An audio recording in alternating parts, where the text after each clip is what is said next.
Welcome to Hotline TV, everyone. I'm Amy Walter. And I'm John Mercurio. It was a very busy news weekend, which means it's time for an installment of Manic Monday. Ooh, our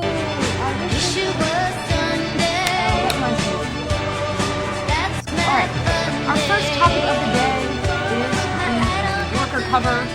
Obama's featured on that jump. Mercurio. Yes. What do you take of it? This is a whole lot about nothing, I gotta say. I mean, this has been all over the cable networks all morning. A lot of people tisk-tisking the New York Times, David Remnick having to come on and explain why they decided to do this. Everybody knows the background, so I'll just get to it. The New Yorker is a very specific publication for a very unique, highly educated group of readers. Now, they put that on their cover with the expectation that those readers would be able to get the fact that they were joking, which is clear in anybody who looks at anybody who's sort of educated, follows this campaign. If you're a subscriber to the New Yorker, you probably have that exact same perspective. You get that. You get that, and you understand that this is a caricature, this is a lampoon, this is a satire. If, however, you are someone at a cable network and you decide to put this on your television screens all morning for the past 4 hours, you're reading a much broader audience, a much less educated audience who might not be able to get that satire. So frankly, you know who I think is to blame for this, hullabaloo? It's the cables. It's not the New Yorker. Let's blame the cables. One more thing, though, this is the problem with the New Yorker in general, in terms of this perspective, and often with liberal Democrats, is this idea that anybody who subscribes to the position that maybe these guys are too liberal, Barack Obama isn't really a Christian, is he really a Muslim, these are ignorant people, and anybody outside of our demographic, there's just sort of like the little people out there we don't really have to worry about. Yeah. But if you got the joke, sure, you would subscribe. Okay. Which I totally get. All right. Because I got the joke. All right. Second topic we're going to talk about some deaths of U.S. troops in Afghanistan over the weekend. 8, I believe. What does this mean now? What does this mean in the campaign? Go, Amy Walter. Here we go.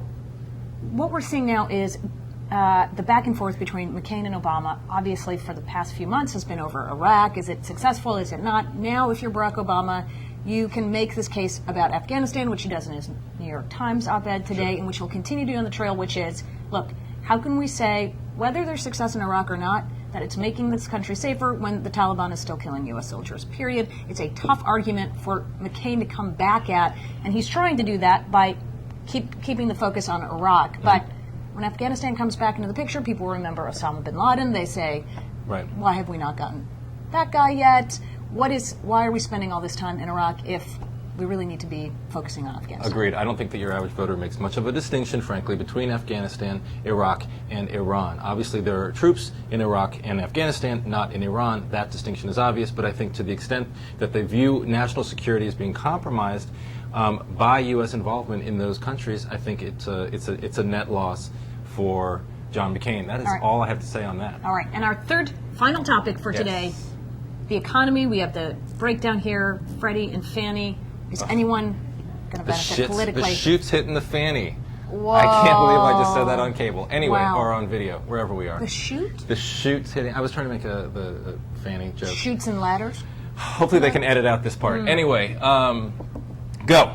Please, no, speechless now. That just threw you off, didn't it? Here's the thing. I don't understand a lot about the economy, as most people I don't think do. But when you see things like Freddie and Fannie failing, it adds on top of all these other economic woes that something is going desperately wrong in this economy. Now, it's not John McCain's fault. It's not Barack Obama's fault.